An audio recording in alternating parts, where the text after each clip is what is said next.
와주셔서 정말 감사합니다. 저는 마케팅 담당자고요. 오늘 사회를 맡게 된 유소연이라고 합니다. 반갑습니다. 네, 오늘 이 자리는 로봇 업계 최고, 권위 있는 연구소와 학계 산업계 전문가뿐만 아니라 로봇을 도입해 대고객 서비스를 제공해야 하는 로봇의 수요처 관점에서 말씀을 해주실 분들을 함께 모셨습니다.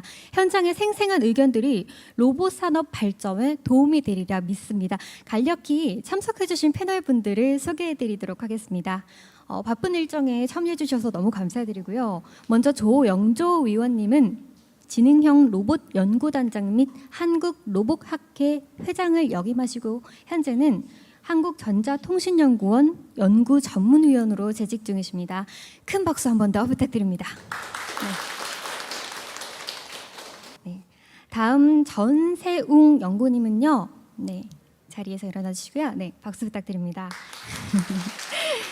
전 마이스터 로보타 기반 구축센터장을 역임하시고 현재 한국전자기술연구소 KETI 내 로봇 융합 표준화 총괄을 맡고 계십니다. 한 번 더 큰 박수 부탁드립니다. 네, 감사합니다. 감사합니다. 다음 서준호 본부장님, 네, 박수해 주시면 좋겠습니다. 전 기술 표준팀장을 역임하시고 현재 로봇 산업협회 기반 혁신 본부장님으로 재직 중이십니다. 잘 부탁드립니다. 네, 박수 한 번 더 감사합니다. 다음 배성대 본부장님이십니다. 네. WCT 서울 경영관리본부장으로 재직 중이시며 현재 코엑스 무역센터 일대 테헤란로 로봇거리 조성 국책사업 등 여러 과제를 담당하고 계십니다. 한 번 더 큰 박수 부탁드립니다. 네, 다음으로는요. 박현 본부장님이십니다. 현재 현대퓨처넷 디지털 전략사업본부장님으로 재직 중이시고요. ICT 디지털 통합과 실감 콘텐츠 사업을 담당하고 계십니다. 박수 부탁드립니다. 네, 감사합니다. 다음 SK텔레콤의 엔터프라이즈 CRC 최낙훈 담자님이십니다. 네. 현재 SK텔레콤의 사물인터넷, 스마트팩토리 등 지능형 로봇 사업을 총괄하고 계시고요. 네, 박수 한 번 더 해주시고요. 감사하겠습니다. 다음 명기성 이사님. 네, 반갑습니다. 퀄컴 테크놀로지 사업 개발팀에 재직 중이시며 퀄컴의 신사업을 담당하고 계십니다. 박수 부탁드립니다. 네, 감사합니다. 마지막으로 이창석 대표님은 전 벤처협회 부회장, 인베디드 산업협회 부회장을 맡으셨고 현재는 인티그리트를 이끌고 계십니다. 큰 박수 부탁드립니다. 네, 감사합니다.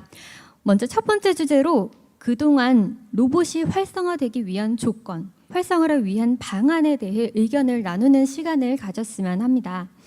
먼저 그동안 산자부나 로봇업계 간담회 등 큰 행사의 좌장 역할을 해주시면서 누구보다 가장 많은 고민을 해주셨고 폭 넓은 인사이트를 가지고 계신 조영조 박사님께서 로봇 시장의 활성화를 위한 조건, 로봇의 일상화를 위해 넘어야 할 부분에 대해 의견을 주시면 좋겠습니다. 먼저 조 위원님의 의견을 제시해 주시기 바랍니다.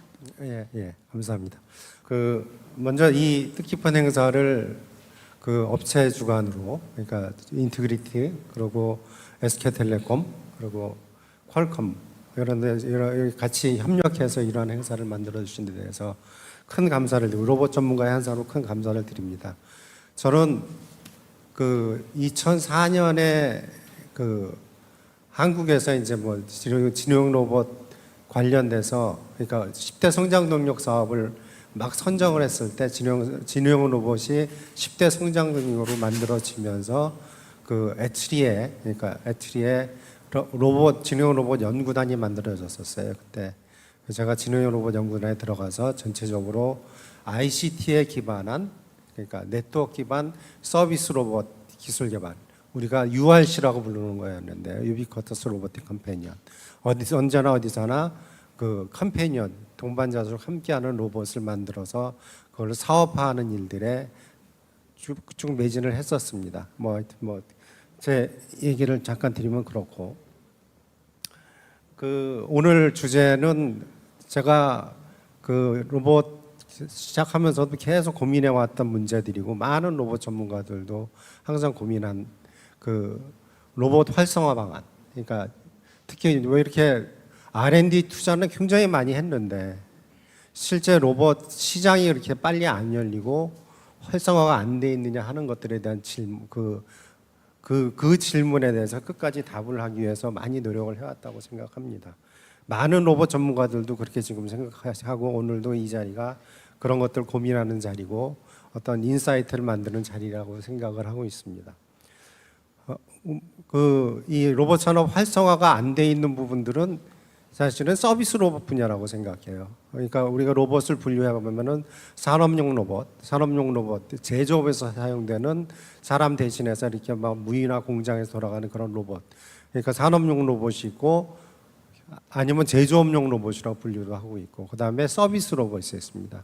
서비스 로봇 안에는 개인 서비스 로봇, 전문 서비스 로봇 이런 영역이 있는데 지금 뭐 산업용 로봇 영역에서는 계속해서 자동차 산업 뭐 이런 데서 로봇이 굉장히 많이 활동을 하고 있고 최근에는 뭐 협동 로봇에서 그 인간과 같이 공장에 들어가서 인간과 협업하면서 일을 하는 그런 로봇들이 등장하면서 꾸준하게 산업용 로봇 성장을 하고 있다고 생각을 합니다. 다만 서비스 로봇 분야는 지금까지 성장을 잘 못하고 있어요. 성공적인 서비스 로봇 그 상용화되어 있는 것들은 크게 두 가지 정도로 생각합니다. 하나는 미국 인투이티브 서지컬에서 만든 다빈치라는 수술용 로봇이에요. 그거는 뭐 대당 한 30억 정도가 되니까 그 특수 목적으로 해가지고 로봇만 잘 만들면은 로봇이 잘 팔리는 그 모델입니다. 그 뭐 하여튼 성공적인 것들이 하나라고 생각하고 그 다음이 가정용 청소 로봇. 요 정도가 서비스 로봇에서 가장 하여튼 성공적인 모델이라고 생각할 수 있습니다. 근데 가정용 청소 로봇 같은 경우에는 그냥 로봇만 잘 만들면 그것도 잘 팔리는 거예요. 그러니까 이 오프터 쉘프에서 그냥 가지고 뭐 진열장에서 그냥 우리가 사가지고 돌리면 되는 그런 로봇이기 때문에 로봇만 잘 만들면 되는 겁니다. 근데 이제 서비스 로봇이 상용화 잘 안 되는 이유 중에서 하나는 저는 가장 중요한 이유가 서비스 로봇 비즈니스를 로봇을 파는 비즈니스로 생각을 하는 것 때문에 문제가 있다고 생각을 합니다. 로봇을 잘 만들면 팔린다고 생각하는 건데 저는 서비스 로봇은 비즈니스가 대상이 로봇이 아니라 서비스가 대상이라고 생각합니다. 그래서 서비스를 어떻게든지 그러니까 수요자의 서비스 요구 조건에 맞는 로봇을 만들어줘야 되는데 지금까지는 로봇을 그저 잘 만들어서 이 로봇이 어디에 응용될 수 있냐 응용처를 찾아보는 정도에 막 그치다 보니까 그러니까 서비스 로봇이 잘 안 된다고 생각을 합니다. 그래서 오늘 뭐 주제에 맞는 로봇 산업 생태계라는 것도 되게 중요하다고 생각하는데 저는 그 중에서도 서비스 프로바이더 RSP라고 로봇 서비스 프로바이더가 많이 등장을 해야 된다고 생각합니다. 그 최근에 그 북미 중심으로 지금 라스라고 하는 그 라스를 기본 벤처 기업을 하는 데가 많이 나타나는데 라스는 로봇 에리어 서비스를 파는 기업입니다. 로봇 서비스를.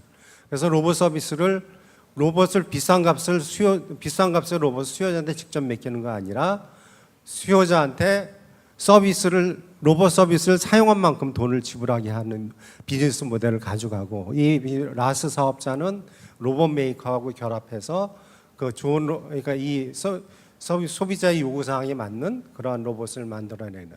그래서 그러한 모델들이 이제 물류 로봇 중심으로 유행을 하고 있는데 우리나라도 이제 라스 중심의 그런 모델들이 이제 서서히 적용돼야 되는 부분들이 아니냐.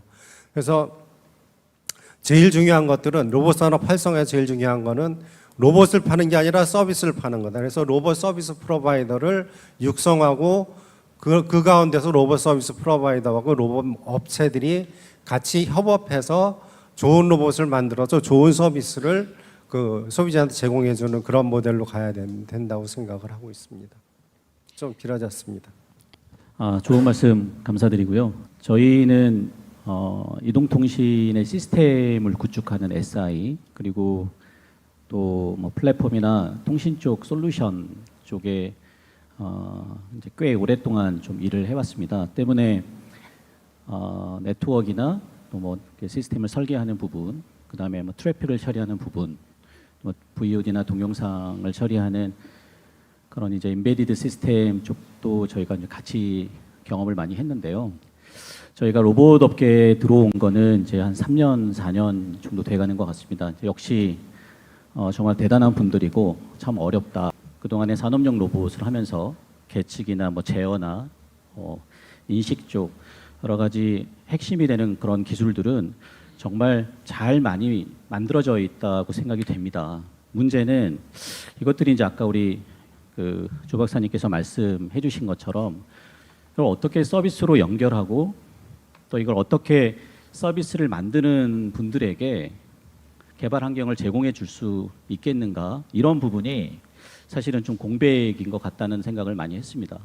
조금은 이제부터는 이제 네트워크나 통신 쪽에 계신 분들도 많이 여기 좀 참여하셔서 아이디어도 내시고 같이 그것들이 활성화될 수 있도록 결합하는 그런 융합이나 복합이 좀 필요할 때가 아닐까 생각이 됩니다. 저희가 일예로 하나 좀 말씀을 드리면 저도 이제 싸이월드 세대인데요. 그 당시에 뭐 우리 스마트폰의 빅뱅이 일고 통신 서비스가 막 활발해지고 그래서 트래픽이 일어나고 누군가는 요금 폭탄을 맞고 이랬던 시절이 있거든요. 그 시절을 보면은 당시에 스마트폰 사실은 하드웨어적으로 되게 열악했습니다. 터치도 느렸고 속도도 느리고 거기서 게임도 하고 거기서 채팅도 즐기고 그렇게 하면서 전체적인 생태계가 좀 만들어진 것 같습니다. 따라서 지금의 로봇은 충분히 소비자들이 즐기고 경험할 수 있는 준비가 되었다고 생각이 되고요. 그래서 그런 것들을 좀 터전을 만들어주는 그런 노력을 하면 일상화를 위한 확산이나 그 다음에 이제 뒤에 오늘 주제가 될 것 같은데요. 이른바 에코시스템이 만들어져서 서비스도 참여하고 개발자도 참여하고 지금 우리 스마트폰의 어플리케이션 에코시스템처럼 다른 누군가가 만든 어플리케이션이 어느 로봇에서도 동작이 되고 그리고 어떤 로봇의 센서 체계 데이터들이 다른 센서가 좀 부족한 로봇에서도 재활용할 수 있는 그런 방법이 좀 만들어지지 않을까 그렇게 생각을 합니다. 오늘 좀 부족하겠지만 저희들이 그런 대안도 좀 소개드리고 패널 분들께서 그동안에 진행해 주셨던 것도 좀 많이 저희들이 경청하는 그런 자리가 됐으면 좋겠습니다. 감사합니다. 실제로 여기서 오래 근무하면서 최근에 좀 느낀 점하고 여기 계신 분들한테 저희는 이렇게 했으면 좋겠습니다. 바람을 좀 말씀을 드리겠습니다. 먼저 제 소개를 드리면 저는 이제 회사 이름은 WTC 서울이라고 하는데요.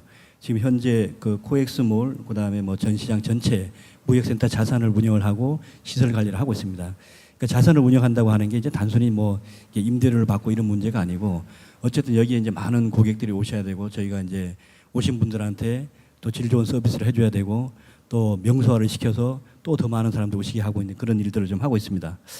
뭐 다 잘 아시겠지만 이제 무역센터는 잠깐 뭐 짧게 말씀을 드리면 1988년도 그때 이제 올림픽을 계기로 시작을 해가지고 이제 2000년 아셈 회의 때 학총공사를 해가지고 지금 요 모습이 됐죠. 그리고 지금 현재 한 연간 한 4천만 명 정도 뭐 정확한 숫자는 아닙니다만 4천만 명 정도 방문을 하고요. 그 다음에 여기 센터 내에 이제 상주하는 인원은 한 2만 5천 명 정도가 매일 출퇴근을 합니다. 그러면 이제 웬만한 뭐 시까지는 아니지만 군이나 업 단위 정도는 충분히 될 거라고 보고요.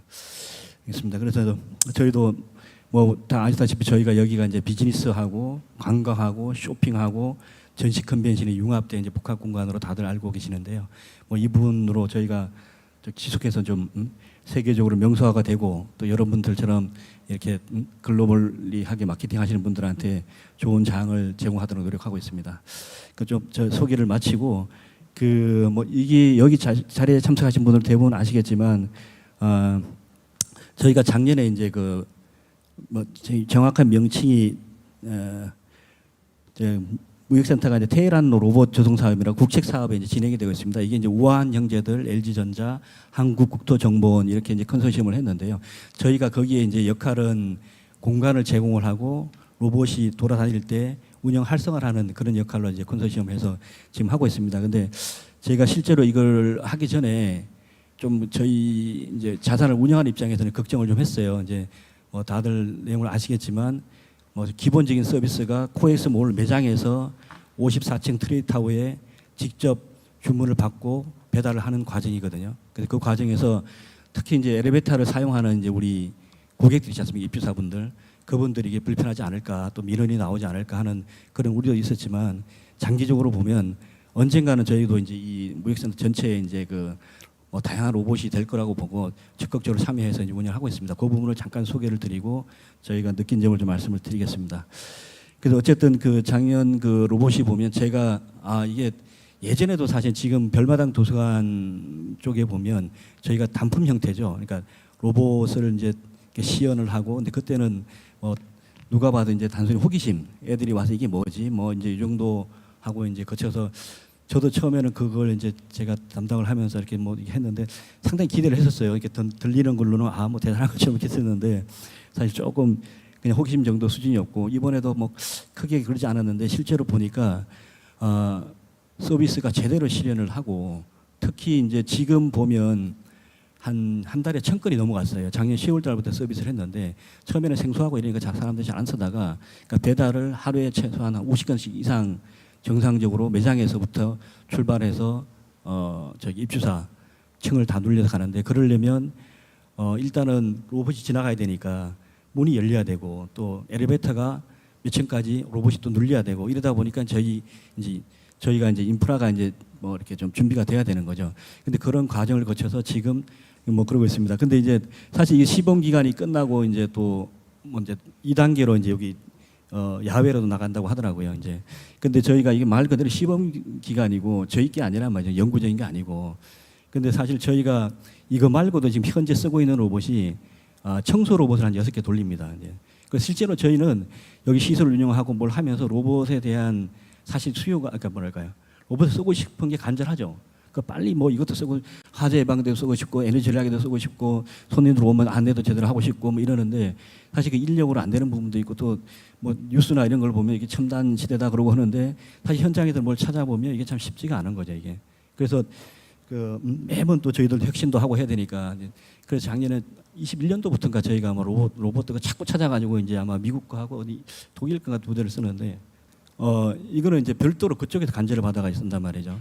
그래서 저희가 이제 이번에 경험을 하면서 좀 여기가 그 한 번 이번에 시범 사업 할 때도 참 번거롭더라고요. 이것도 이거 연결해야 되지 또 우리 엘리베이터 해야 되지 하는데 좀 그러지 말고 이게 앞으로 이게 활성화 되려면 결국 여기도 뭔가가 뭐랄까 제가 용어를 잘 모르는데 서로가 이제 호환이 되고 뭐 인터페이스라 그러나요? 이게 서로가 호환도 되고 뭔가 인프라가 있어서 어떤 로봇이라도 와서 그냥 뭐 예를 들면 내가 하나 사서 이걸 쓰고 싶으면 쓰고 그다음에 특히 이제 세월이 지나면 제가 그런 상상을 해봅니다만 이제 극장이나 수족관이나 여기 보면 200평, 300평 되는 큰 매장들도 있거든요. 뭐 그런 그 사람들도 자기가 또 필요한 로봇이 있을 테고 하는 것들이 어쨌든 여기 그 많은 이제 사람들이 방문하는 데서 그런 로봇들이 좀 뭐랄까 첨단 공간이죠. 뭐 그런 걸 상상을 해보는데 언젠가는 되지 않을까 싶습니다. 그래서 제가 사실 이 자리에 좀 오게 된 계기도 뭐 이쪽 최고의 전문가분들이 오신다고 해서 그런 날이 좀 빨리 와도록 좀 부탁 좀 드리고 열심히 응원하겠습니다. 예, 감사합니다.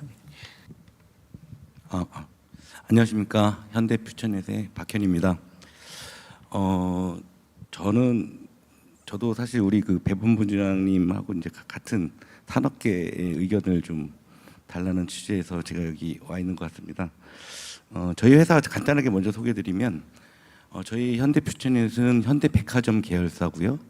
그리고 미래 신사업을 하기 위한 그런 목적으로 만들어진 회사입니다. 그래서 지금 메인 사업은 제가 맡고 있는 디지털 사이니지 사업이 지금 메인이고 그 밖에도 디지털 헬스케어나 에듀케이션 뭐 이런 분야의 사업들을 지금 만들어 가고 있습니다.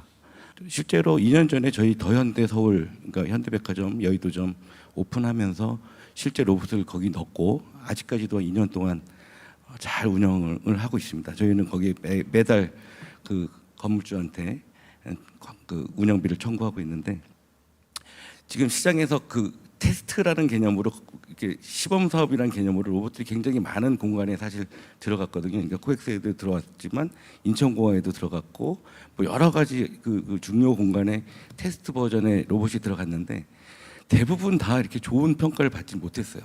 그러다 보니까 실제로 로봇이라 그러면은 그런 어떤 중요한 공간에 의사결정 하시는 분들도 되게 부정적이 될 수밖에 없는, 그러니까 이런 어떤 일련의 어떤 과정들을 겪으면서 로봇의 서비스, 그러니까 모빌리티 로봇의 서비스가 굉장히 좀 지지부진하게 이게 많이 그 활성화되지 못한 그런 계기가 아니었나 싶습니다.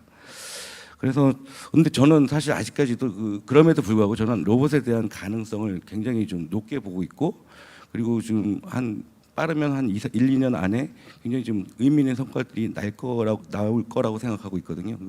그 이유는 뭐냐면 제가 생각하는 로봇, 저는 이제 사실 어떻게 보면 개발자도 아니고 로봇에 대해 전문가도 아닙니다. 저는 그 고객, 사용자 입장에서, 그리고 누군가를 한테 팔기 위해서 아주 쉬운 용어로 이렇게 뭔가 이렇게 서비스를 이제 직접적으로 설명해야 되는 그런 사람 입장에서 봤을 때 로봇의 장점은 굉장히 좀 많이 있어요. 그중에 대표적인 거 한 3가지만 얘기하면, 누군가한테 사람한테 다가가서 정보를 주거나 얘기를 하거나 뭔가를 서비스를 줄 수 있는, 다가갈 수 있다는 거 첫 번째 장점인 것 같고요. 두 번째는 사람들이 선호하지 않는 일, 또는 그러니까 배달이나 뭐 설문조사 같은 그리고 또 그런 선호하지 않는 일을 대신해 줄 수 있거나, 아니면 단순한 작업들의 효율성을 높여줄 수 있거나, 이런 어떤 효율성 측면에서의 분명한 메리트가 있다는 점이죠. 그리고 세 번째가 얘가 이제 우리 서비스 로봇이 진화되고, 예를 들면 가정용 로봇이나 아까 얘기 컴패니언 로봇이 지금 진화이 되면 굉장히 친해질 수 있다는 거죠. 애완동물처럼 친해질 수 있는 그런 장점이 있다. 이 3가지의 어떤 기대감 때문에 저는 사실 이 모빌리티 로봇에 대한 어떤 관심을 아직까지 계속 갖고 있는데요. 아무튼 저는 이 자리에서 제가 이제 여기 사업자 입장에서 5가지 정도 이제 해결 과제라고 이제 한번 좀 적어봤습니다.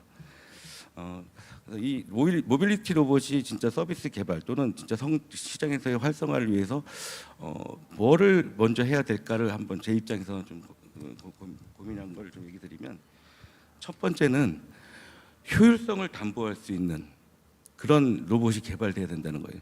배달이나 방역이나 안내나 여러 가지 분명히 효율적이긴 하지만, 그러니까 진짜 효율성을 확실하게 만들 수 있는, 이거 진짜 누가 봐도 효율적이다라고 느낄 수 있는 그런 로봇이 개발돼야 된다라는 게 첫 번째고요. 두 번째는 아까도 얘기 드렸지만 제발 테스트 버전으로 시장에 안 나왔으면 좋겠어요. 시장에서 자꾸만 테스트를 하려고 하는데 그게 일반 대중들은 그게 그냥 그걸로 끝이에요. 정말 검증된 로봇이 실제 시장에서 나와서 사람들한테 처음 인사를 했으면 좋겠어요. 그래야지만 이 로봇 시장의 신뢰도가 좀 높아지고 성장할 수 있는 기반이 만들어지지 않을까 이런 생각이 됩니다. 세 번째로는 쉬워야 됩니다. 사용자 입장에서 너무 어려워요. 로봇 하면 되게 사실 쉽게 쓰려고 샀는데 너무 어려워요. 용어도 어렵고 작동 방법도 어렵고, 그거를 이제 관리한다 그러면 관리자들은 일단 겁부터 먹습니다. 이거 내가 어떻게 관리하지? 근데 진짜 쉬워야 돼요. 그리고 편리해야 됩니다. 사용하기가, 관리자 입장에서.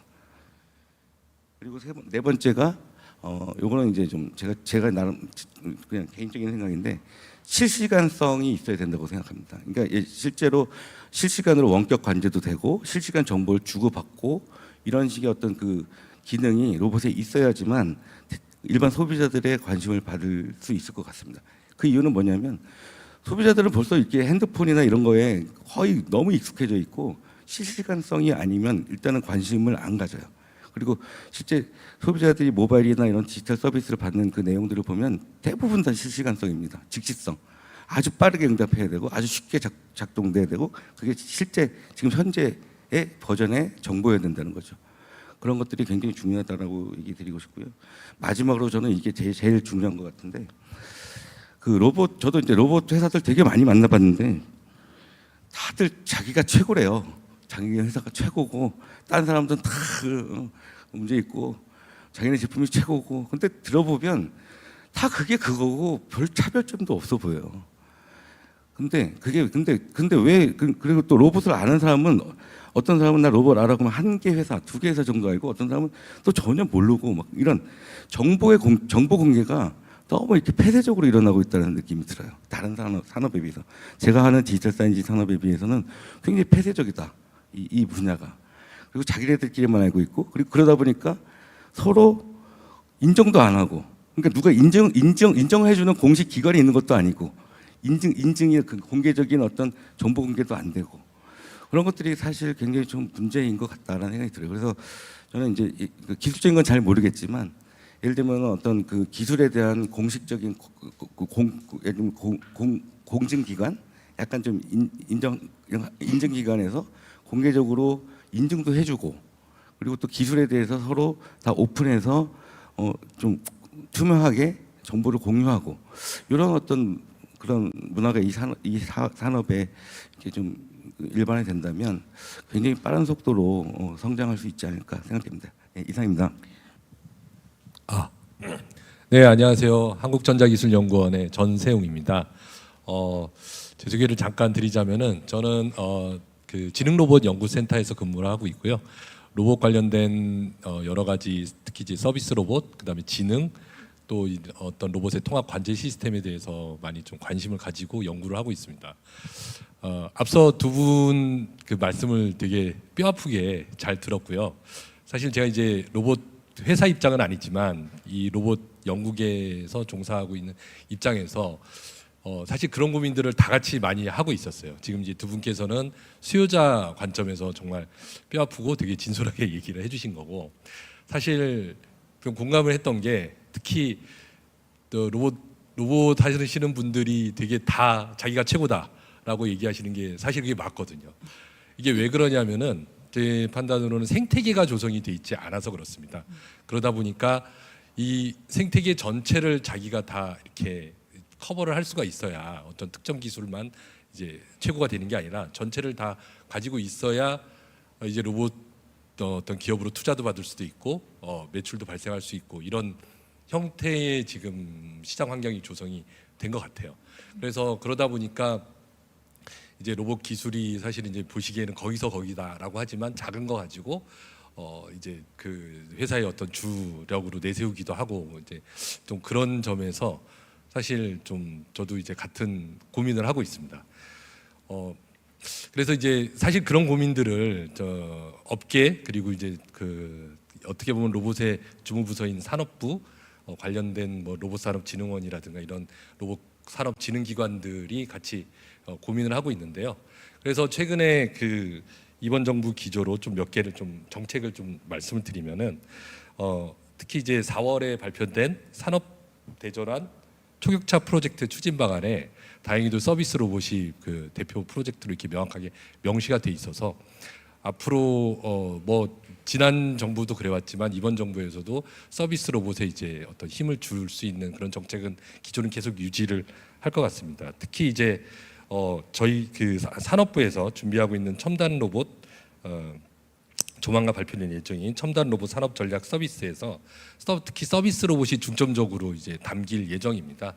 그래서 뭐 이런 부분들은 언론을 통해서 많이 이제 보도가 됐었고요. 특히 이제 로봇산업진흥원을 중심으로 로봇 관련된 규제, 앞서 이제 말씀하셨던 로봇의 이제 효율이 나오지 않는다라고 이제 그것부터 이제 해결해야 된다라고 하는데, 사실 그 문제 좀 저변에는 이 관련된 규제들이 많이 붙어 있습니다. 그게 이유가 되는 겁니다. 얼마 전에 그 규제 지능형 서비스 로봇 규제 개혁 로드맵을 발표를 했었고요. 거기에는 나중에 이제 기회가 되시면은 언론에도 홍보가 됐으니까 보시면 아시겠지만 상당히 많은 고민을 했다. 그리고 앞으로 로드맵에 향후 이제 5년간 또 더 장기적으로 많은 분야, 특히 저희 이런 오늘 주제인 연결과 통합, 그 다음에 이제 로봇에 대한 어떤 관리 시스템, 뭐 나가서 이제 사고 났을 때 자동차 이력 관리하듯이 그런 이력 관리까지 포함해서 전반적인 고민을 많이 담아놨습니다. 물론 이제 당장 해결되는 부분은 아니지만 그런 고민을 하고는 있다라고 좀 말씀을 드릴 수 있고요. 그래서 이제 그런 것들을 좀 저희 오늘 뭐 이런 주제를 통해서 다 같이 좀 고민해보고 그런 의견을 좀 반영을 할 수 있었으면 좋겠습니다. 그 조금만 더 이제 주요 그 아까 저희 배성대 본부장님께서 지금 수행하고 계시는 사업이 AI 5G 대규모 로봇 융합 실증 사업일 겁니다. 이게 이제 산업부에서 대표적으로 2종 다종의 로봇을 대규모로 이런 코엑스 같은 이런 수요 기관에 실증을 하고 그 가능성을 확인한다. 그리고 나가서 거기서부터 얻어지는 데이터라든가 자료들을 이제 분석을 해서 다시 기업에게 제공하는 그런 과제를 작년 기준으로 7개 정도의 이렇게 실증 사이트를 마련해서 지금 이제 테스트를 해보고 있습니다. 사실 근데 말씀하신 것처럼 이제 테스트 후 실증 검증 과정에 좀 있었습니다. 그래서 그 수요 쪽에서 아까 고민을 좀 말씀하셨는데 저희는 그 사업을 이 통합 관제 시스템 구성 차원에서 참여를 했습니다. 근데 문제가 뭐냐면은 저희가 5종의 로봇을 실증을 하는데 이 로봇에 다 이제 그 로봇의 관제 시스템을 기업들이 갖고 있는 겁니다. 근데 그 관제 시스템 5개를 동시에 운영하는 거는 수요자 입장에서는 정말 이게 불가능한 일이거든요. 그래서 그걸 하나로 통합해야 되는 문제가 발생했는데 여기서는 그 기업들이 API 공개를 어려워합니다. 거의 저희 같은 비영리 기관이 NDA를 맺고 이거를 상업적으로 활용하지 않겠다라는 약속을 하고 나서야 이게 그게 통합 운영이라든가 구성이 가능해졌거든요. 그래서 봤을 때 이거는 일반 기업이면 이런 2종 다종의 로봇을 통합해서 운영하는 게 가능할까라는 의구심이 들었습니다. 그래서 오늘 이제 이 자리를 이제 마련해 주신 이 대표님께서 말씀해 주신 이 수요자 관점에서 다종의 로봇을 이렇게 통합해야 되는 문제에 대한 표준 그리고 그 통합하는 방법에 대한 고찰이 정말 필요하다라고 이렇게 계속 느껴왔고요. 그런데 사실 이런 고민이 기존에 없었냐라고 하면은 사실 고민이 있었습니다. 산업부나 뭐 여러 가지 이제 정부에서도 그 로봇에 대한 표준을 고민을 하고 있고 나가서 이런 그 통합 플랫폼 형태를 구성을 하려고 많이 고민을 했습니다. 근데 이제 여기서 보면은 이제 2가지 문제가 이제 저는 있다고 봅니다. 그 첫 번째로는 이게 로봇만의 표준을 만들어서 될 것이냐. 그게 무슨 말이냐면은 사실 이 수요자 관점에서는 로봇만 운영하는 게 중요한 게 아니라 다른 뭐 연계 시스템이 부가돼서 운영을 해야 됩니다. 예를 들어서 엘리베이터를 언제 눌러줘야 되느냐, 뭐 물류 서비스 로봇 같은 경우는 컨베이어 시스템이 언제 물건을 갖고 오고, 뭐 어느 선반에 무슨 물건이 있고, 또는 뭐 아파트 같은 경우는 현관 공동 현관문을 어떻게 열고, 뭐 이런 문제들이 다 같이 이제 복합적으로 얽혀 있습니다. 근데 그쪽 분야에 훨씬 더 많은 표준과 고민을 하고 있는 거는 IoT라든가 이런 다른 산업 분야의 표준이나 이런 고민들이 이미 되어 있습니다. 그쪽에서도 로봇은 하나의 디바이스로 바라보는 그런 쪽이 있는데 훨씬 더 고민을 안 하긴 했죠, 로봇 쪽보다는. 그래서 이런 문제가 하나가 있습니다. 그래서 로봇만의 표준을 그냥 단독으로 고민을 했을 때 또는 그런 어떤 플랫폼을 고민을 했을 때 이게 과연 실효성이 있겠느냐 이런 고민들이 또 하나가 있고요. 2번째로는 대한민국만의 이제 표준이 그러면 이게 또 맞겠느냐. 사실 이 고민은 뭐 여러 가지 그 기존의 산업 사례에서도 많이 보여졌었던 거거든요. 뭐 크게 이제 정부나 어떤 기관 주도로 이 표준을 구성을 했지만 사실 시장에서 그거를 받아들이지 않거나 또는 시장에서 다른 표준이 어떤 도미넌트한 플레이어가 나타나서 구글이라든가 또는 뭐 애플 이런 데가 나타나서 이런 쪽으로 표준을 나는 갈 거야라고 하는 순간 그 기존에 만들었고 고민을 많이 했던 투자가 다 또 물거품이 돼버리는 수가 있거든요. 사실 그래서 그런 국제적인 흐름도 또 잘 고민을 하고 또 그 더 넘어서 이런 어떤 그 수요 전체 로봇뿐만 아니라 다른 산업에도 또 고려를 해야 되다 보니 이 문제가 되게 커지고 더 복잡해지는 겁니다. 그래서 사실 이런 고민들을 계속 해왔고 그러면은 이제 해결책이 있느냐? 근데 뭐 그나마 작은 좀 의견을 말씀드리면 뭐 명쾌한 해결책은 아니지만 전체를 다 고민하지 말고 진짜 자꾸 필요한 일부만이라도 약한 수준으로 이런 그런 표준이나 규격을 제한하고 그거에 대한 사실 메리트를 제공을 하는 거죠. 시장에서 이게 받아들이는 걸. 그게 이제 대표적으로 뭐 오픈 소스화 한다든가 어떤 그 플랫폼을 제공을 한다든가 그런 쪽에 이제 사례들이 IoT에도 좀 꽤 있습니다. 이제 국내에서 좀 성공 사례라고 하는 뭐 메비우스 IoT 솔루션이라든가 이런 것들이 있어서 그런 것들을 좀 벤치마킹을 하고, 특히 이제 또 로봇에서의 강력한 오픈 소스 소사이어티가 이제 오픈 로보틱스, 그러니까 로스를 하는 오픈 로보틱스가 또 이제 많은 중심이 돼 있기 때문에 그쪽하고도 교류를 좀 많이 할 필요가 있다고 이렇게 보여집니다. 근데 이제 무엇보다도 시장에서 좀 이렇게 그 로봇 공급자가 좀 더 이제 그 생태계가 구축을 된다는 것을 보고 좀 오픈 마인드로 이렇게 그 사업을 구성하고 진행을 하는 것도 되게 중요한 포인트가 아닌가 싶습니다. 네.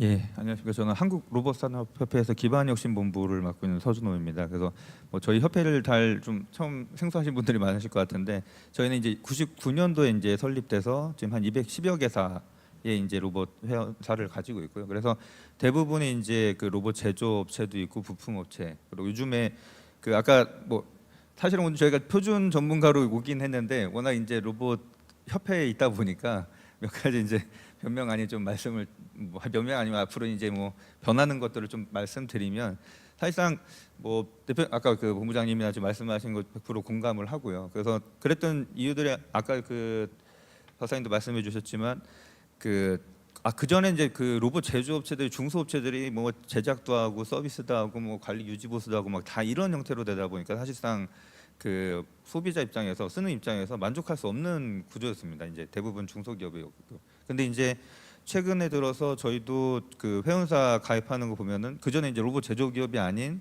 뭐 포스코 DX, KT 뭐 이런 업체들이 임원사로 들어오고 적극적으로 지금 뛰어들고 있습니다. 이 시장에 배달의 민족이나 이런 데들이. 이게 뭐냐면 결국은 그 혼자 제조하는 것이 아니고 수요 입장을 정말 이해하고 서비스에 대한 시나리오나 이런 걸 완벽하게 가진 다음에 이제 제작을 하고, 또 그걸 이제 운영하고 서비스하고 유지 관리하는 저기 주체도 따로 있어야 되는데 이걸 다 하다 보니까 그런 한계가 있었습니다. 제가 이제 언론에 나오지 않은 그런 업체, 그런 중간 역할을 할 수 있는 업체들이 최근 저희 쪽에도 많이 회원사 가입이나 이런 문의들을 하고 있는 분위기라는 걸 좀 알아주시면 좋을 것 같고요. 그래서 저희도 좀 더 그런 노력을 하겠습니다. 그래서 원래 제가 이제 표준화 쪽 얘기하려고 했는데 앞에 좀 간단히 설명을 드렸고요.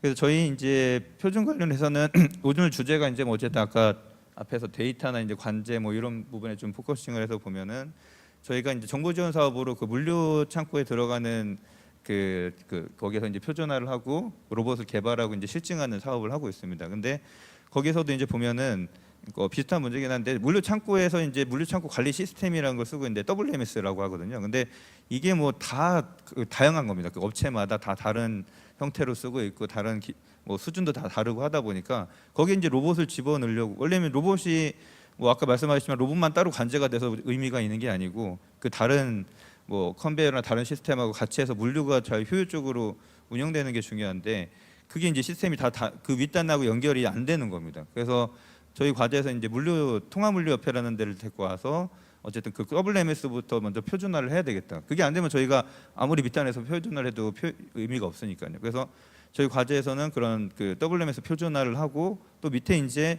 로봇을 할 수 있는 관제 시스템하고 WMS하고 인터페이스 표준, 그 표준을 이미 이제 저희가 그 지능형 로봇 표준 포럼을 저희가 운영을 하고 있는데 거기에 이제 표준 제정을 해놓은 상태입니다. 그리고 지금 그 다음에 추진할 거는 이제 로봇과 그 관제 시스템 간의 데이터 인터페이스를 어떻게 표준할 건지에 대한 지금 표준화를 진행을 하고 있고요. 그래서 이런 것들이 좀 잘 된다고 하면은 뭐 모델이 될 것 같습니다. 이번에 나왔을 어쨌든 보면 이제 위에 WMS라는 시스템하고 이제 로봇 관제 시스템, 로봇하고의 그런 인터페이스나 이런 데이터 관련된 표준화가 된다고 하면은 뭐 다른 이제 환경에서의 뭐 다른 부분도 있겠지만 그거를 활용해서 좀 충분히 그런 표준화가 가능할 거라고 보고 있고요. 그리고 이 사업 외에도 저희가 하나 하고 있는 게 국가기술표준원 지원 받아서 하는 게 이제 서비스 로봇 간의 상호 운용성 데이터 호환 표준화를 또 하고 있습니다. 그래서 이게 보시면은 뭐 지금까지는 어떤 한 기업의 제품이면은 그냥 뭐 서빙 로봇도 마찬가지지만 뭐 한 종의 로봇이 거의 다 다녔었거든요. 근데 뭐 지금 뭐 병원이나 이런 데 실증을 하다 보면은 이 종의 로봇 간이 이제 거기서 관제하는 문제가 상당히 큰 문제가 되고 있습니다. 그래서 왜냐하면 쓰는 OS도 다르고 뭐 여러 가지 통신 방식도 다르고 이런 표준화가 전혀 안 돼 있기 때문에 운영하는데 문제가 있는데, 그래서 이런 거에 대한 그 표준화를 하자 해가지고 저희가 이제 4년 프로젝트로 지금 하는 단계고요. 근데 아직 시작 단계다 보니까 저희가 이제 그 제조업체나 이런 그 의견들만 지금 많이 수렴을 하고 있는데, 뭐 올해 내년에 이제 진행하면서 여기 계시는 이런 수요분들 또 이제 그 중간 역할을 하시는 뭐 통신사라든가 이런 업체들의 의견을 많이 받아서 표준화를 좀 잘 진행을 하도록 하겠습니다. 그래서 이게 이제 관제 생각하면 저희가 생각하면 그 로봇이 그냥 잘 운영되면 되겠다 이런 측면, 그러니까 뭐 효율성이나 뭐 이런 쪽면을 먼저 생각하기 나름인데, 더 큰 문제로 저희가 생각되는 건 안전 이슈가 되게 큰 이슈로 보고 있습니다. 이 이슈가 뭐냐면은 저희가 이제 실외 배송 로봇에 많이 기술 개발은 돼 있어서 보시면은 뭐 언론에 보시면 뭐 택배 그 대신 이제 배달해주고 이런 실외에서 운송할 수 있는 로봇을 많이 만들어서 투입을 하려고 하는데, 여기 이제 규제 이슈가 많이 묶여 있습니다. 뭐 경찰청이라든가 아니면은 뭐 여러 기준들이 있는데, 그걸 이제 처음에는 저희도 단순하게 로봇이 사람하고 부딪혔을 때 뭐 크게 뭐 속도도 느리고 뭐 무게도 있고 안전 장치도 이제 센서도 있으니까 크게 문제가 안 되겠지 했는데, 그 생각하지 못한 부분들이 이제 그 로봇이 이제 횡단보도 건너다가 통신 장애가 오든 해서 멈췄을 때, 그럼 멈추면 그냥 가서 피하면 되지, 이게 문제가 아니고 지나가던 차나 오토바이가 그걸 쳐서 이 오토바이가 날아가서 사람에 맞았다, 이게 2차 사고, 이런 것들이 상당히 안전 이슈로 부각이 되더라고요. 그래서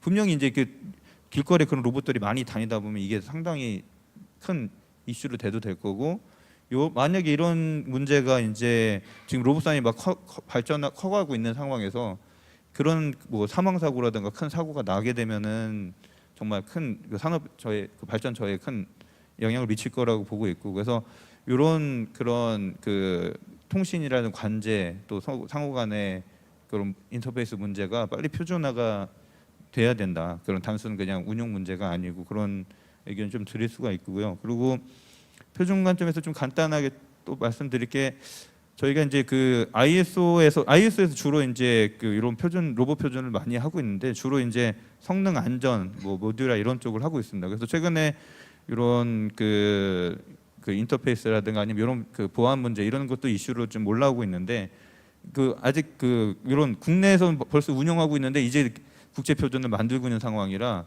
이거를 뭐 가져오기에는 너무 좀 현실하고 좀 머리 떨어진 문제 같고요. 그래서 그 왜냐하면 다른 산업 같은 경우는 대부분 저희가 그 지금 규제 이슈도 그렇고 이런 문제가, 그 전에는 이제 선진국에서 ISO나 이런 기준을 만들어 놓으면, 법을 만들어 놓으면 그냥 저희가 갖다 쓰면 됐었는데, 이건 그런 기준이 없는 겁니다, 전 세계적으로. 그러다 보니까 뭔가 저희가 새로운 걸 또 만들어야 되고 이런 상황인데, 이걸 반대로 또 생각하면 국내에서 저희가 이제 국내 표준을 잘 만들면 오히려 이걸 가지고 국제 표준으로 할 수 있고, 그러면 이제 그걸 통해서 저희가 세계 시장 나가고 세계 시장을 선점하는데 큰 또 역할을 할 수 있다고 보고 있습니다. 그래서 오늘 저는 좀 어쨌든 여기에서 나오는 좀 많은 의견들과 또 이렇게 좋은 자리에서 또 네트워크가 형성이 됐다고 보고, 이걸 활용해서 좀 저희 협회랑 이제 관련 기관들 해서 저희가 이제 국제 표준을까지 나갈 수 있는 좋은 표준을 만들도록 좀 더 노력을 하도록 하겠습니다.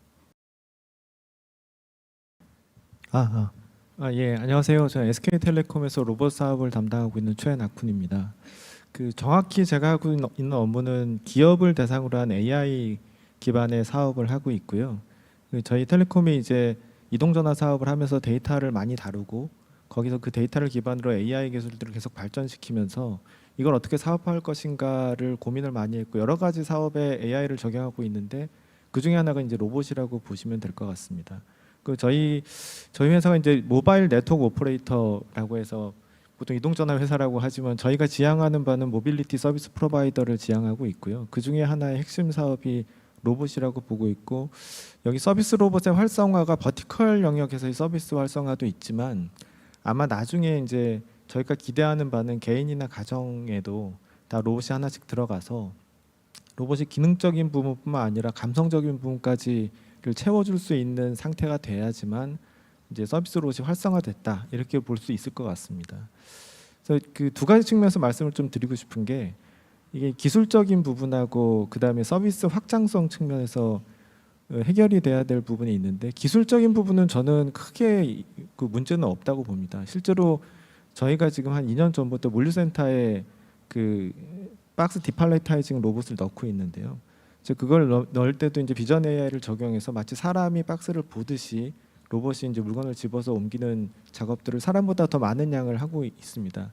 근데 보통 그런 물류센터뿐만 아니라 대부분 특정한 버티컬 영역에서 문제 해결을 위해서 들어가는 부분에 있어서는 거기에 필요한 비전 기술이라든가 아니면 데이터 모델링이나 이런 것들이 적용이 돼서 사람이 생각하는 것 이상의 퍼포먼스를 내기 때문에 일단 그런 영역에서 이제 로봇을 쓰고 있다고 생각을 하고요.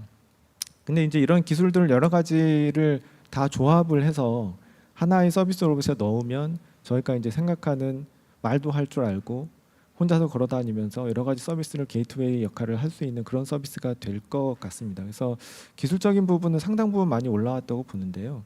다만 이제 서비스의 확장성 측면이 좀 저는 이슈라고 생각합니다. 그러니까 이게 저희가 이동전화 사업 같은 경우는 이동전화를 한 가지 기능을 목적으로 해서 사시는 분은 없잖아요. 예전에는 뭐 통화를 위해서 이동전화 가입을 하지만 요즘은 난 이동전화 다른 사람하고 통화만 하려고 살래 뭐 이런 사람은 거의 없을 것 같아요. 대부분 내가 이걸 사면 굉장히 많은 어플리케이션들이 이 위에 올라가서 내가 잘 모르는 그 서비스도 받을 수 있고 또 엔터테인먼트 측면에서 감성적인 측면도 채워줄 수 있다라고 기대하기 때문에 많은 돈을 주고 이동전화를 사고 서비스에 가입하는 거 아닌가 생각이 들고요.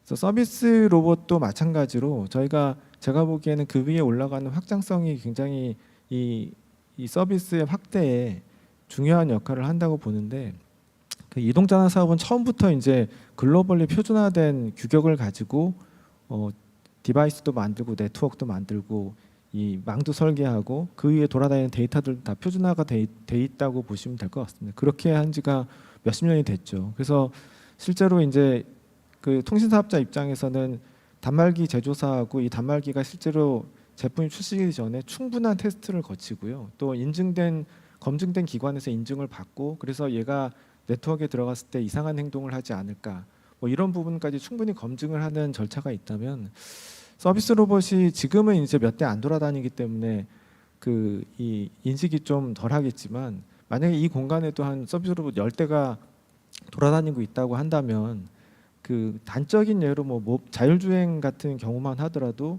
이게 근데 로봇이 다 서로 다른 회사에서 만든 거고 다른 기술을 갖고 있다.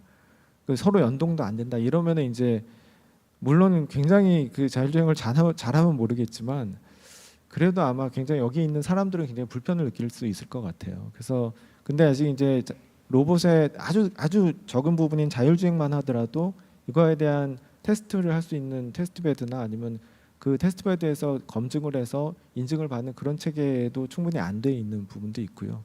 이게 뭐 자율주행뿐만 아니라 굉장히 많을 것 같습니다.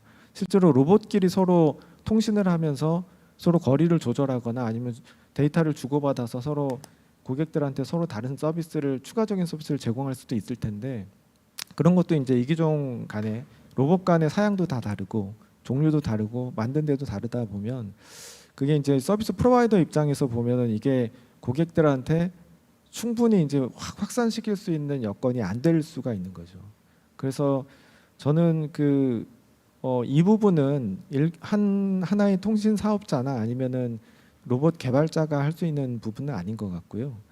이 로봇을 활성화시킬 수 있는 정부 차원에서 이 법 규제 이런 것도 중요하지만 표준화, 기술적인 부분에서 서로 로봇 간의 데이터를 주고받을 때 신뢰성 있게 주고받을 수 있는 토대 이런 것들을 잘 만들어주는 것도 활성화의 한 측면이 아닐까 생각을 합니다. 예, 이상입니다. 네, 감사합니다. 다음 주제는 두 번째와 마지막으로 어떻게 하면 이기종 로봇과 연동하고 로봇의 에코시스템 구축을 위한 대안은 또 무엇인지 의견을 구해보도록 하겠습니다. 말씀해 주신 부분 중에서 이동통신 분야에서 축적해 왔던 규격들이 정말 많이 있는 것 같습니다. 이제 OMA라고 하는 표준화 기구에서 만든 표준도 있고 뭐 TTA에서 만든 것도 있긴 한데요. 거기에 그런 규격이나 프로토콜로 여러 가지 생태계가 이제 많이 만들어져 왔고 그래서 저희가 제안을 오늘 이제 이 시간 이후에 좀 몇 가지 말씀드리려고 하고 또 그런 감히 저희가 그런 발의도 좀 하려고 하는데요. 그 중에는 대부분이 이제 기존에 잘 만들어져 있는 규격들은 OTA나 사물 인터넷이나 또는 통신 TTA 규격들 중에서 데이터셋을 구성하거나 이런 접속이나 인증에 관련된 규격들이 사실은 정말 잘 되어 있는 것들이 있습니다. 그래서 이런 부분들은 또 국내가 일부 이제 주도해서 만든 규격들도 있고요. 그래서 이런 부분들이 로봇 쪽에 좀 적용이 되면 빠르게 우리 규격으로 또 해외 표준화를 할 수 있는 그런 기회가 되지 않을까 생각이 되고요. 에코시스템 부분에 대해서도 아까 이제 이미 그 주제 부분을 말씀해 주셨기 때문에 그런 환경이 되면 그리고 그것이 이제 공개가 되면 이제 공부하는 학생들이나 연구소나 또 요즘에 안드로이드 개발자는 아주 보편화되어 있는 것처럼 ROS나 이런 생소해 있는 로봇의 규격이나 표준들도 쉽게 접해서 저 로봇에 내가 어플리케이션을 내가 직접 한번 만들어 봐야지 또는 홈 로봇이 활성화된다면 이 로봇이 왜 이렇게 무뚝뚝하지? 좀 더 감성적인 어플리케이션으로 다운로드를 다시 받아야 되겠다. 이런 이제 환경으로 로봇 환경이 바뀔 거라고 생각이 됩니다. 그래서 궁극적으로 에코시스템이라는 표현들은 저희가 이제 많이 거론도 하고 얘기를 많이 나누지만 사실은 이해하는 이제 정도나 또 생각하는 방향이 에코시스템이 다른 것 같아요. 이종간 인더스트리를 넘나드는 그리고 소비자나 서비스 프로바이더나 또 컨텐츠를 만드는 분들 또 사실은 인터넷이나 스마트폰이 이제 만들어지면서 어마어마한 비즈니스 모델이 만들어졌잖아요. 그 플랫폼 프로바이더들이 많이 생겼고 이 플랫폼 프로바이더들이 지금 인터넷이나 스마트폰을 사실은 통해서 이제 비즈니스 모델을 만들고 수익을 창출하고 계시고 또 우리들은 거기에 돈을 기꺼이 내고 그러고 있는데 그런 이제 플랫폼 그런 도구가 스마트폰 인터넷에서 로봇도 돼야 한다. 그러면 로봇에서 제가 컨텐츠를 받고 로봇의 컨텐츠를 이용하고 또 그런 플랫폼 프로바이더들이 수천억의 수조의 매출을 올리고 있는 그 대상이 로봇도 되고 모빌리티도 되고 드론도 되고 UAM도 되고 그런 시장이 올 수 있도록 하는 환경을 이제 구비하는 건데 사실 요원해 보이고 좀 먼 얘기 같지만 사실은 우리 인터넷 업계나 이동통신이나 로봇 업계가 사실은 다 가지고 있는 기술들이고 또 이미 경험을 하고 있는 것 너무 잘 알고 있는 우리나라 가장 경쟁력이 또 있는 부분이라고 생각이 됩니다. 그래서 그걸 좀 이렇게 잘 짜내면은 금방 앞서갈 수 있을 거라고 보고요.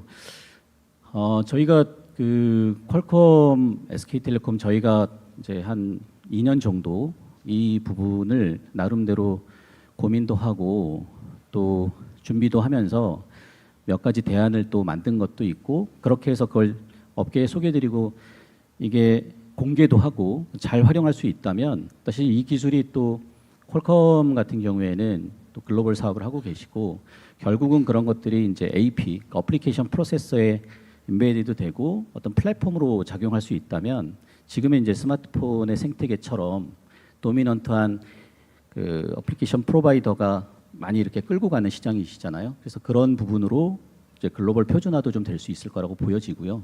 거기에서 지금의 이제 아까 우리 최 담당님께서 말씀을 해주셨지만 지금의 이동통신 사업자들이 또는 모바일 캐리어들이 망을 관리하시고 가입자를 관리하시고 디바이스를 관리하고 그 품질을 관리하시고 서비스 안정성을 관리하는 것들은 지금 수십 년간 해왔기 때문에 여기에 로봇이 들어가고 모빌리티가 들어가면 그것들의 데이터를 신뢰할 수 있는 건지 또 이 로봇이 안전한 것인지 해킹되지 않을 것인지에 대한 것도 이런 업무들이 이제 객관적인 주체 저희 같은 로봇 플랫폼 프로바이더나 로봇 메이커들이 객관적으로 인증도 하고 인증도 받고 시험도 하고 테스트베드가 될 수 있는 그런 역할이 통신 사업자가 해주시는 이제 미래의 영역이 아닐까라고 생각이 됩니다. 한 가지 또 여담으로 좀 말씀드리면 저희들은 이제 초기부터 저희 이제 나름대로 회사의 DNA가 이동통신 쪽 솔루션을 하다 보니까 로봇을 만들면서 이제 계속 데이터를 던지고 클라우드에 올리고 이때 뒤에 소개를 드리겠지만 저희가 데이터를 한 400종 정도 서버에 클라우드에 올리거든요. 이따 좀 뒤에 저희가 데모를 드릴 텐데 그 데이터를 올리니까 그걸로 가공이 되고 시각화를 할 수 있고 이제 우리 박현 본부장이 말씀하셨던 이렇게 실시간성으로 볼 수가 있고 뒷단에 그걸로 서비스를 만들려고 하시는 분들한테 데이터를 넘겨드릴 수가 있거든요. 그래서 이런 부분이 로봇에서 이제 되게 중요하다라고 생각이 되고요. 로봇에서 저희가 데이터를 드리기로 하고 저희 이제 파트너 로봇 회사 중에서 주셨던 데이터를 받아서 저희가 서비스를 한 사례가 있는데 데이터가 이제 도중에 오류가 생기거나 이 데이터에 신뢰할 수 없는 문제가 생긴 거죠. 이랬을 때 이 서비스가 잘못되면 그 책임이 이제 누가 져야 되는가 이런 문제도 이제 사실은 실제로 드러나고 있고 저희도 아니다라고 얘기할 거거든요. 이게 데이터의 신뢰성, 데이터셋에 신뢰할 수 있느냐의 문제도 이제 정부나 산자부 또 우리 협회도 맡고 계시기 때문에 이것도 이제 어젠다로 올려서 같이 얘기를 했으면 하는 생각입니다. 네, 감사합니다. 아 예. 아까 이제 이창석 대표님 말씀을 100% 동의하고요. 저희가 이 서비스를 좀 더 아까 이제 제가 말씀드린 내용 중에 결국은 서비스 로봇 위에 다양한 서비스가 더 확장성을 가져야지만 더 우리가 생각하는 활성화된 시장이 열릴 거라고 생각을 하는데 이제 고객 관점 말고 개발자 관점에서 보면 내가 이제 특정 로봇을만을 위해서 뭔가 어플리케이션을 개발하거나 이런 경우는 상당히 없을 것 같아요. 그 시장 자체가 크지 않기 때문에 결국은 내가 어떤 서비스를 개발할 때 지금 안드로이드든 아이폰이든 그 시장의 앱스토어에 올라갈 때는 이 사용자 기반을 보고 글로벌리 보고서 내가 이 서비스에 대한 투자도 하고 또 개발도 하고 그렇게 해서 이제 계속 발전시켜 나가듯이 로봇 위에 올라가는 각종 서비스들을 개발할 때는 이 대부분의 로봇이 같은 기반, 같은 플랫폼 또는 같은 API를 제공해서 내가 이 서비스를 하나 만들면 다양한 로봇 위에 올라갈 수 있다라고 판단했을 때 이제 개발자들도 몰려들고 서비스도 다양해지고 그러면 결국은 이 서비스 로봇 시장이 활성화되지 않을까 생각을 하고요. 그래서 저는 이번에 이제 챗GPT가 발표되면서 굉장히 화제성이 있었는데 사실 처음에 몇 번 써보고 굉장히 관심이 높은 분들 많았지만 그 이후에 API하고 플러그인이 공개되면서 훨씬 더 이제 기업들이나 아니면 개인들이나 사업을 하시는 분들 입장에서 더 효용성이 높아졌다고 판단을 하거든요. 그런 일들이 로봇에서 일어나야 된다고 보고 있고요. 비근한 예로 그 금융권 쪽에서 2020년 12월 정도에 금융결제원에서 개방형 그 API 구축 사업을 진행한 바가 있습니다. 이게 오픈 뱅킹을 위해서 진행을 했던 건데 이제 기존의 서비스 개발자들이 뭔가 뱅킹 서비스를 서드 파티로 개발하려 그러면 특정 은행 대상으로만 이렇게 개발을 하면 어차피 그 기업 대상의 SI 사업밖에 안 되는 거지 않습니까? 근데 이제 요 API 구축 사업이 되면서 여기 표준에 맞춰서 이제 개발하다 보면 내가 어떻게 보면 은행권의 OTT처럼 오픈 뱅킹 서비스를 할 수 있으니까 훨씬 더 많은 개발자나 아니면 개발 사업자가 몰려들게 되거든요. 그래서 저는 지금은 로봇이 약간 버티컬 영역에서의 문제 해결에 집중해서 확산되고 있기 때문에 이건 시간이 약간 걸릴 것 같지만 그 활성화가 되기 위해서는 좀 더 버티컬보다는 수평적인 부분에서 대부분의 로봇에 공통적으로 적용될 수 있는 서비스가 늘어나야지만 이게 활성화될 수 있다고 생각하고요. 그런 차원에서 이 API에 대한 표준화 이런 것도 같이 고민을 해봤으면 좋겠습니다. 예, 제가 지금 합해서 하고 있는 진경 로봇 포럼 코러스의 지금 소프트웨어 프레임워크 분과위원장을 맡고 있습니다. 그래서 어떻게 이기종 간에 통합하는 것들 지금 최근에 이제 물류 로봇 물류 로봇의 여러 가지 구성 요소들을 어떻게 통합하느냐 인터페이스 어떻게 가지고 이제 표준을 진행을 하고 있는데 이런 움직임은 지금 안에서 우리가 충분히 하고 있고요. 그리고 ISO에 지금 TC299라고 있습니다. TC299가 로보틱스 표준이에요. 그래서 세계 하여튼 전반적인 표준을 하고 있는데 우리나라 사람들도 많이 참가를 하고 있고 우리나라 사람들이 거의 주도적으로 참가를 하고 있어요. 그리고 거기 ISO TC299 산하에 지금 소프트웨어 모빌리티 소프트웨어가 아니라 그냥 모듈 표준을 하고 있어요. 그래서 모듈화 표준에 관련돼 있는 쪽이 지금 얘기하셨던 여러 가지 지금 그 로스도 포함해서 이런 것들이 로스도 다 포함될 수 있는 어떤 표준을 러프하게 지금 만들고 있습니다. 그래서 모듈 단위로 어떻게 서로 모듈을 만들고 인터페이스는 어떻게 해가지고 모듈 간의 인터페이스 돼가지고 통합할 것이냐 하는 것들을 이슈로 계속 표준화 작업을 하고 있는데 저는 뭐 하여튼 되게 중요합니다. 지금 뭐 이기종 간의 통합도 돼야 되고 그리고 아까 얘기드렸던 로봇 서비스 프로바이더가 그 여러 가지 그 모듈들 로봇 자체에 관련된 로봇 컴포넌트뿐만이 아니라 IoT 컴포넌트, 뭐 클라우드에 들어가는 소프트웨어 컴포넌트를 다 통합해 가지고 서비스를 만들어내야 되니까. 근데 저는 아직 그러니까 이 표준이 사실 산업을 리드할 수도 있는데 지금 조금 더 그거는 조금 더 뒷 문제 우리가 뭐 단기 중장기적으로 좀 보자 이런 생각을 갖고 있고 단기적으로는 그 이기종 로봇을 통합하기 이전에 서비스 프로바이더하고 서비스 로봇 제작자가 통합이 돼야 되는 것들이 제일 중요한 이슈인 것 같아요. 그러니까 어떤 뭐 이기종 로봇을 안 가져와도 단기종이더라도 뭐 하나 가지고 서비스를 제대로 해주는 것들을 뭐 모델을 만든다. 거기에서의 생태, 그러니까 가장 작은 그 단위의 생태계로서 로봇 서비스 프로바이더, 로봇 메이커 이 둘 사이가 협업을 할 수 있는 어떤 표준.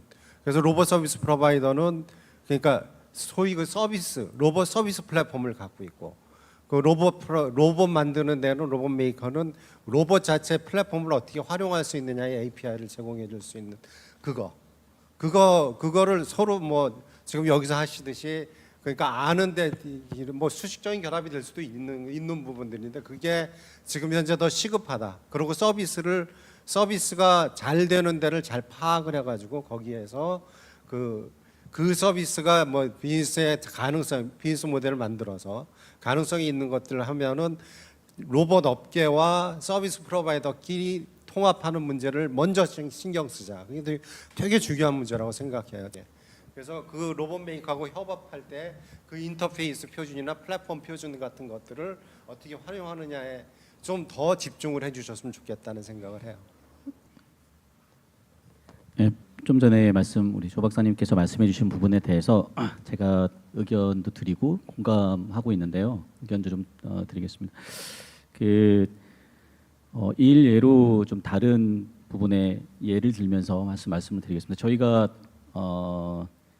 이 로봇 솔루션 플랫폼 이런 것들을 소개드리면서 최근에 가장 큰 또 이슈가 되고 있는 것 중에 하나가 5G 이음 사업자분들의 이제 행보인 것 같습니다. 그래서 대형 SI 회사들이 거의 다 이제 5G 이음 사업자 라이선스를 취득을 하셨고 또 대표적으로 한전이라든가 뭐 삼성 SDS나 CNS나 다 5G 이음 사업자의 라이선스를 가지고 특화망을 이제 5G 특화망을 구축을 하시는 거죠. 그런데 고객들이 그 특화망 사업을 구축하면서 가장 요구하시는 거는 결국 이제 AI하고 로봇을 도입해서 지능화하고 현대화하고 디지털 통합을 하고 이런 것들입니다. 그 분들의 의견은 사실 이제 말씀하신 그 부분하고 같은 이제 일맥하는 말씀인데요. 로봇을 활용하기가 너무 어렵다.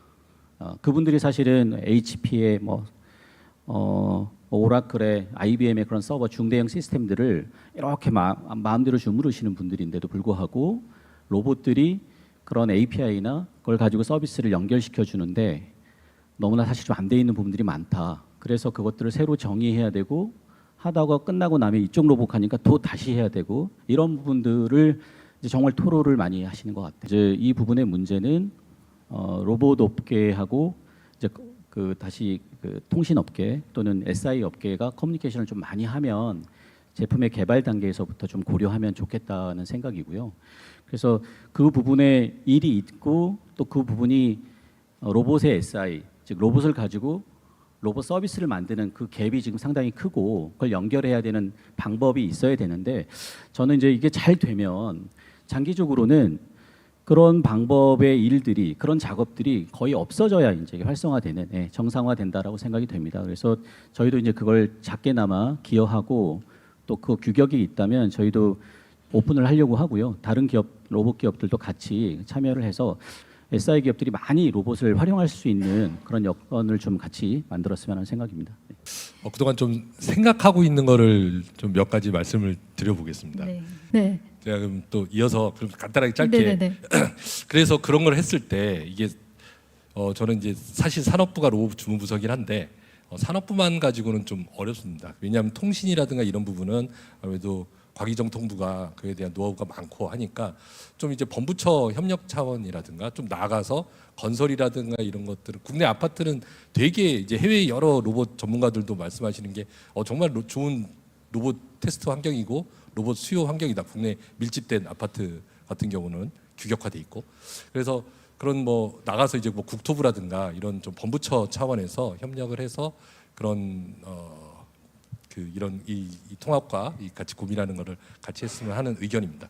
예, 그래서 뭐 이런 것들을 하려면 어쨌든 저희 그러니까 여러 가지 그 제조업체 아까도 말한 수요업체 또 그리고 이제 관련 연구소 이제 정보기관 이런 데들이 어쨌든 같이 모여서 의견을 나누고 이제 머리를 이제 맞대야 또 어쨌든 좋은 해결 방안도 나오고 또 새로운 아이디어가 나오는데 그런 것들을 이제 할 수 있는 게 어떤 그런 협의체들 그러니까 뭔가에 좀 같은 공동 관심사를 가지고 이제 할 수 있는 그런 협의체들이 좀 필요한데 저희 협회 내에서도 사실은 이제 여러 가지 로봇 관련 협의체를 운영을 하고 있습니다. 뭐 의료 로봇 협의체, 뭐 협동 로봇 협의체, 자율주행 로봇 협의체 뭐 이렇게 운영을 하고 있는데 이 아직까지는 저희가 뭐 앞에도 말씀드린 주로 회원사분들이나 이제 저희가 관심사가 이제 로봇 제조하는 업체들 중심이다 보니까 이 협의체가 거의 이제 제조업체들로만 이제 구성이 사실 되어 있습니다. 그러다 보니까 어떤 문제 해결을 한다든가 어떤 이슈에 대한 새로운 아이디어를 얻을 때 거의 이제 그 한계가 있는 거죠. 이제 유사한 보는 시각도 그렇고 그러다 보니까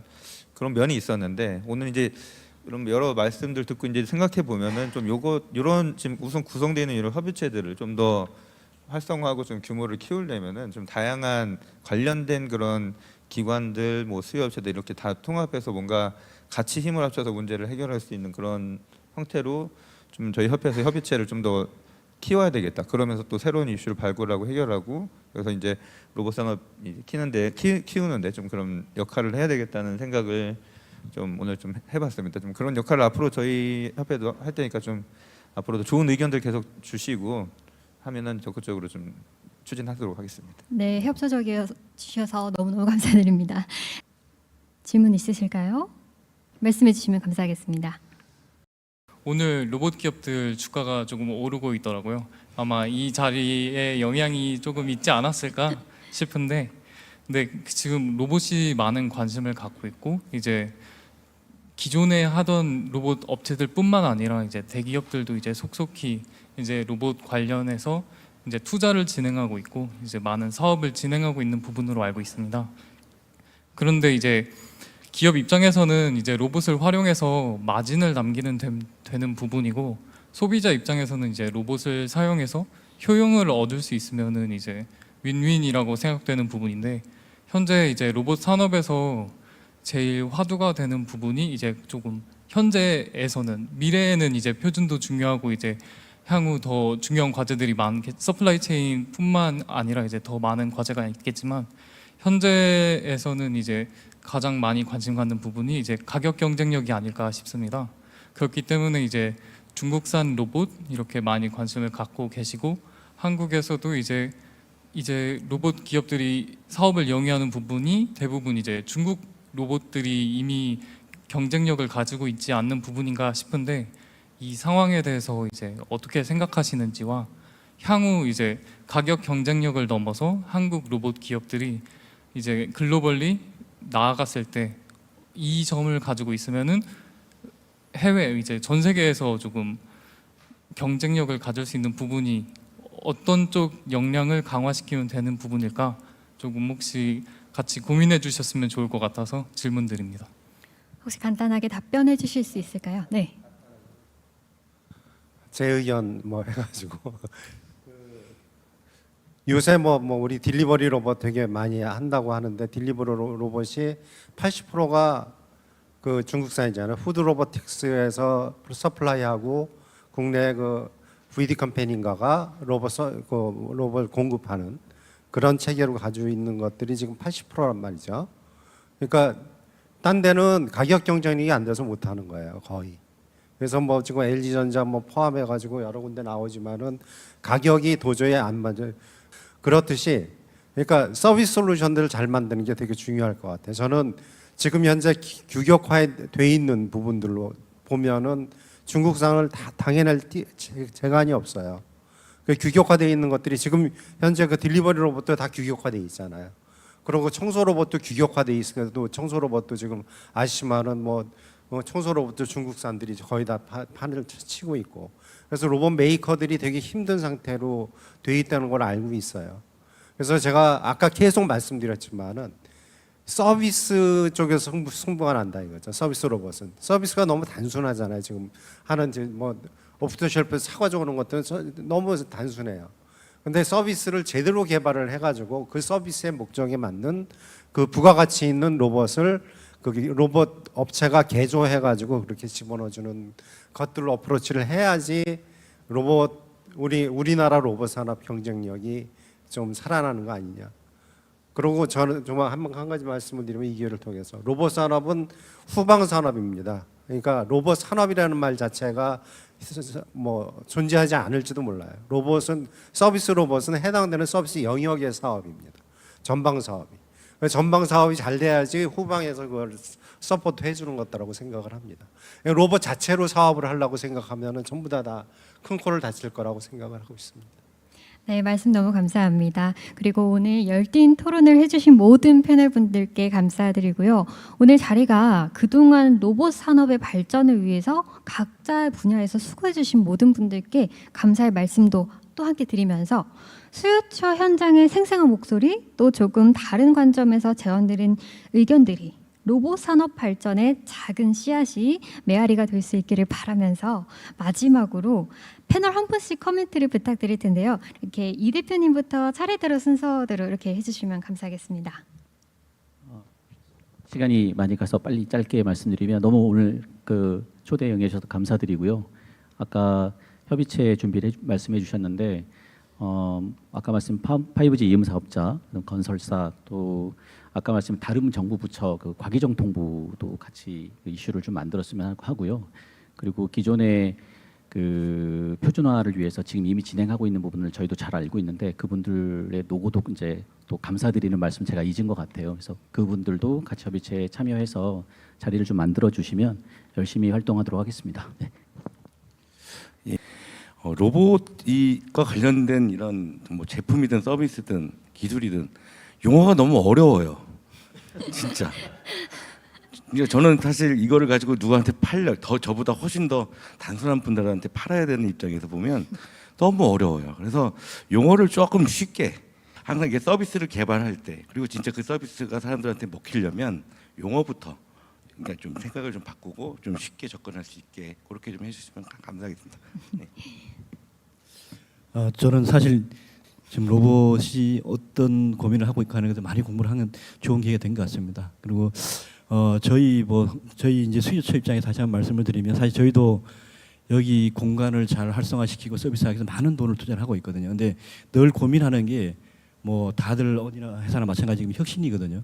저희들 새롭게 에너지 관리를 해야 되고 또 새롭게 늘 그런 도전을 받는데 그 대안이 사실은 늘 뭐 정확하게 알지는 못하고 있지만 로봇이라고 생각을 하고 있고 늘 저희가 관심을 가지고 있거든요. 그래서 저희가 아까도 말씀드렸지만 특히 안전 분야, 그 다음에 범죄, 화재, 물론 이제 찾아오는 손님들 서비스는 물론이고 그런 부분들이 여기는 정말 다중들이 다양한 이렇게 입주사들이지만 오시는 분들도 외국인부터 뭐 전시에 찾아오시는 분들부터 정말 다양한 분들이 오시는데 이런 공간에서 그런 것들이 다 수용이 된다고 하면 아마 다른 쪽 어디도 될 것 같아요. 그래서 저희가 만약에 지금도 저희가 이제 무역협회하고 같이 바로 옆에 있지만 이 공간을 테스트 베드 하라고 늘 열어놓습니다. 늘 공고를 해서 테스트 베드 하고 그 중에서 저희가 실제로 쓸 수 있는 거는 같이 또 계약을 해가지고 쓰고 이렇게 하고 있거든요. 혹시 또 로봇 업계에서 저희 무역센터를 혹시라도 이렇게 발전하는 도움이 된다고 하면 적극 고민하고 토의하겠습니다. 예, 감사합니다. 예, 아까 좀 참 좋은 질문도 주셨는데 저희 로봇 산업이 지금 뭐 관심도 많이 받고 뭐 이런 상황에서 뭐 지금 기회이자 또 뭐 중국 시장에 중국 업체들이 이렇게 많이 적극적으로 들어온 상황에서 위기라고 보고 있습니다. 그래서 이런 시기에 저희 그 국내 로봇 산업 발전하기 위해서 근데 걱정하시는 것보다도 저희 이제 정부나 저 여기 계시는 뭐 전문가분들께서 나름 그런 것들을 다 파악하시고 또 전략도 세우고 많은 대응반도 마련하고 있습니다. 그러니까 이제 뭐 그런 측면도 저희도 더 아직 근데 그런 게 좀 덜 홍보된 측면이 있어서 이제 잘 이해를 못 하시는 부분도 있는 것 같아서 저희도 그런 것들을 좀 많이 좀 홍보하고 알려드릴 수 있는 기회를 좀 늘리도록 하겠고요. 그리고 저희가 이제 오늘 표준 얘기만 했는데 저희 협회에서도 좀 산업을 키우기 위해서 다양한 산업들을 다양한 영역에서 좀 뛰고 있습니다. 그래서 뭐 로봇 산업 관련해서 언제든 편하게 연락 주시고 하시면은 저희가 의견을 잘 수렴 받아서 좀 산업 발전하는데 좀 활용하도록 하겠습니다. 예, 감사합니다. 네. 그 계속해서는 서비스 얘기를 계속해서 드리는데 좋은 서비스는 여러분들의 좋은 상상력부터 나온다. 상상력을 발휘하려면은 끊임없는 관심과 그 로봇 종사자들한테 격려를 해주시길 바랍니다. 그래서 오늘 참가하시는 여러분들도 전부 다 로봇에 관심을 다 갖고 계시니까 그 여러 가지 상상력을 그러니까 뭐 책도 읽어보시고 아니면 뭐 유튜브도 보시면 하면서 로봇이 이런데 적용하면 좋지 않을까 하는 상상력을 자꾸만 그 발휘를 하셔가지고 그것들을 피드백을 주시는 어떤 루트를 통해서 피드백을 주시면 그게 아마 서비스 발전을 위해서 되게 도움이 될 거라고 생각합니다. 네, 그 짧게 하겠습니다. 챗GPT가 이제 올 초 작년 말부터 이렇게 좀 충격을 줬었죠. 그래서 이제 로봇 쪽 그 최근 트렌드를 보면은 챗GPT 같은 거대 언어 모델을 가지고 기존에는 정말 상상도 할 수 없는 것들이 막 또 쏟아지고 있어요. 그래서 저희 이제 로봇 연구자 입장으로서는 또 이거 더 어떻게 따라가나 할 정도로 지금 급격하게 바뀌고 있는데 그 로봇 산업이 원래 이제 기술에 이제 흥망성쇠 뭐 이렇게 있다고 계속 주기가 있다 이렇게 얘기를 하는데 과거에 몇 번 이런 인공지능과 함께 이런 그 기술이 올랐다가 또 그렇게 별로 진전이 없고 했는데 이번 그 쇼크는 좀 특히 이제 지능형 로봇 서비스 로봇에는 좀 근본적인 변화가 가져오지 않을까 이렇게 좀 생각을 하고 있습니다. 그래서 사실 좀 두려움도 있지만 분명히 앞으로 나간다라는 그런 게 보이기 때문에 다 같이 이렇게 좀 성원을 해주시고 같이 고민하는데 참여를 해주셨으면 감사하겠습니다. 네. 예, 앞에서 챗GPT 말씀을 드려서 저도 기억이 나서 말씀드리는 건데 이게 유튜브에서 본 내용인데 그 사람들이 챗GPT한테 뭔가 물어볼 때 존댓말을 한다 그러더라고요. 보통 우리가 이전까지는 검색 엔진에서도 그냥 단답형으로 간단하게 그냥 물어보는 거 끝났는데 이게 이제 사람처럼 인식을 해서 내가 더 뭐 친절하게 물어보면 더 좋은 답을 주겠지 이런 기대를 한다 그러고요.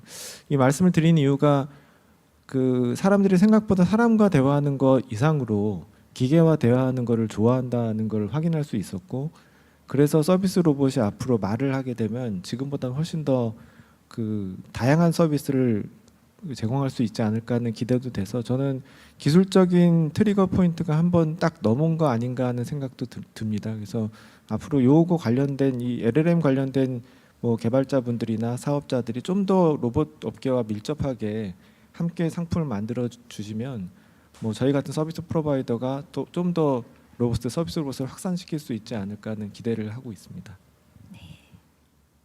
예, 오늘 많은 패널 분들이 또 와주셔가지고 전반적으로 보면은 이제 로봇 서비스, 그다음에 유즈 케이스, 그다음에 에코시스템, 그다음에 더 이제 중요한 이제 표준화 쪽 이렇게 해서 많은 말씀들 좀 해주셔가지고 도움이 좀 많이 된 것 같습니다. 저희는 그 지금 SKT하고 인테그리트하고 한 2년 전부터 이 통합 플랫폼, 오픈 로보틱스 플랫폼 사업을 지금 긴밀하게 지금 진행을 해왔고, 뭐 퀄컴 같은 경우는 저희는 이제 칩셋 프로바이더로서 그 업계에서 좀 잘 활용될 수 있는 CPU, GPU, DSP, 그다음에 AI가 통합된 그런 칩셋을 제공해드림으로써 3자가 이제 비즈니스를 해나감에 있어서 조금 이제 업계에 많은 좀 뭐랄까 이제 서비스 확판 차원에서 좀 많은 도움을 드릴 수 있도록 저희가 후방에서 많은 좀 지원을 해드릴 수 있도록 그렇게 하겠습니다. 네, 오늘 모든 패널 분들의 네, 대표님 말씀하세요. 제가 그래도 마지막 한 말씀 인사드려야 돼요. 너무 감사드리고요.